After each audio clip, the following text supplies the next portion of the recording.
Hey everybody, it's Michael. Today's installment, I want to talk about the day in question of why I am where I am today. The person that I was madly in love with and still am, her name is Theresa. Theresa's a bright, bubbly young lady with a lot of hurt and anguish inside of her. Had no way of figuring out how to get past all that. The day she called me was the last time I talked with her was just before she pulled the trigger. I got a phone call from her mother 2 days later. I hadn't heard from Theresa, which wasn't uncommon. We would go a few days at times after we would have an argument, which we had a small spat about who knows what. I can't even think about it anymore because it happened so frequently.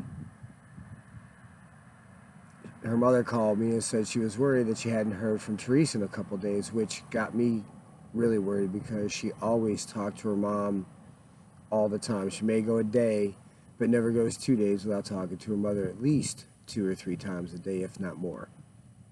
I was at work at the time. It was about 2-ish when I got the phone call from her mother, and I actually had gotten 2 phone calls from her mother.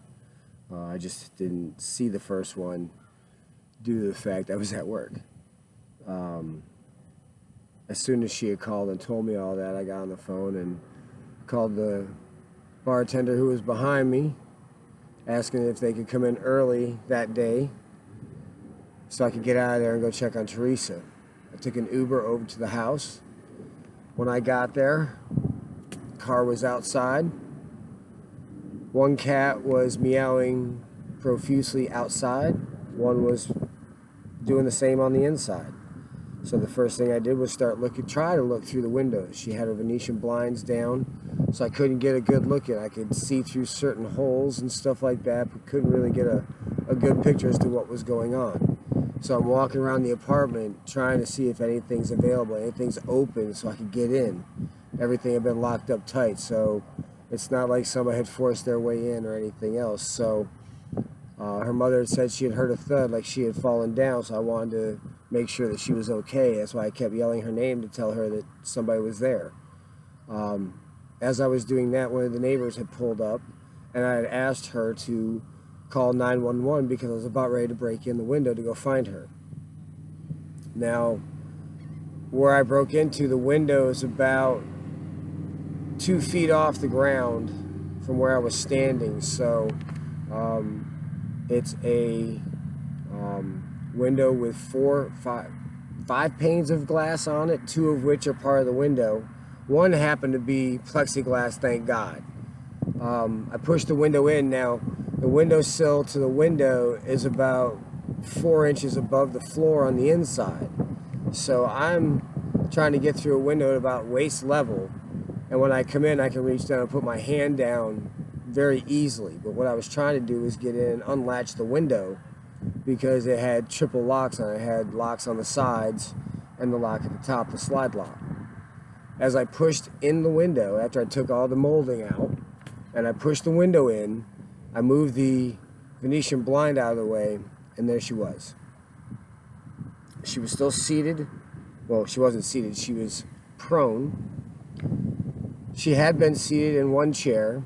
She was still off the ground, and her head was on the chair next to her. So when she put the gun to her temple, it was here, and she put it in, and her head went that way. And it was still 2.5 feet above the ground. That's how I found her. I screamed out loud. I couldn't believe it. I ran over to her. I touched her. She was dead cold. She'd been cold for 2 days. Phone call that I'd had with her the last time was about the time her mother had talked with her. So it had been about 2 days, 48 hours when that happened. So all I could do was open the front door, let the cats in and out, do what they had to do. And then I went outside and sat in the grass waiting for the cops to show up. I was there a good 2 hours, if not more.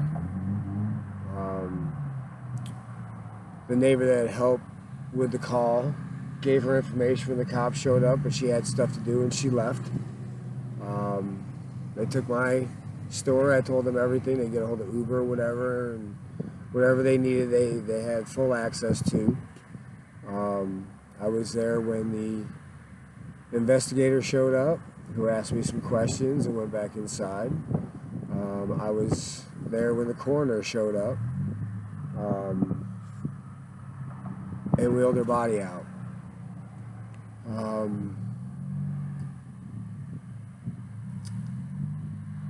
Anger, frustration, sadness, betrayal. I think I ran the entire gamut of emotions that day. And at times, I think I still do. If it weren't for Brittany and Tracy, her boyfriend, Amy, Virginia, those 4 people that night alone, just at the start, I don't think I would have managed as well. I got together with some friends over at a local restaurant so we could get something to eat and talk, and I think I sat there for about 30-35 minutes before I had to get up and leave.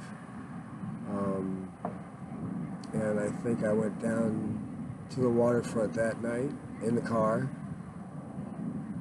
and I got drunk in the car, and I think I fell asleep that night because I remember waking up around 6:30 wondering where I was at.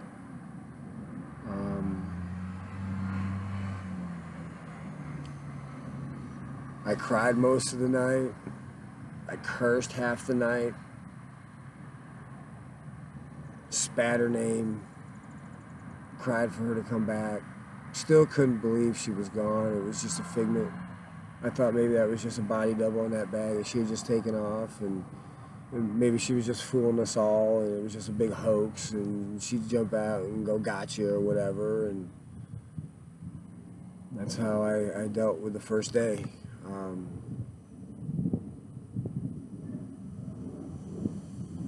It's hard to deal with even now, 4 months later.